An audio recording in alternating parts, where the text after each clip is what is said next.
Before you can begin building out the functionality for the game, you will need to set up the ability to add 2D graphics. The Canvas API can be used to create graphics in games using JavaScript and the HTML Canvas element. You will need to use the getContext method, which will provide the context for where the graphics will be rendered. So there it is. We have here an example.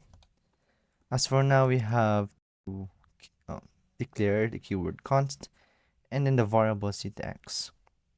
Now it has instructed us to assign, which is the use of the equal rather.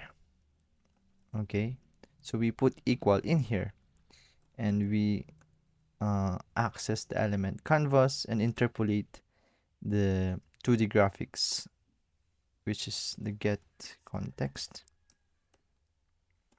2D. So what it does is that whichever element is interpolated with this one is that it would make that element into a 2D settings or setting rather, just like any other 2D game.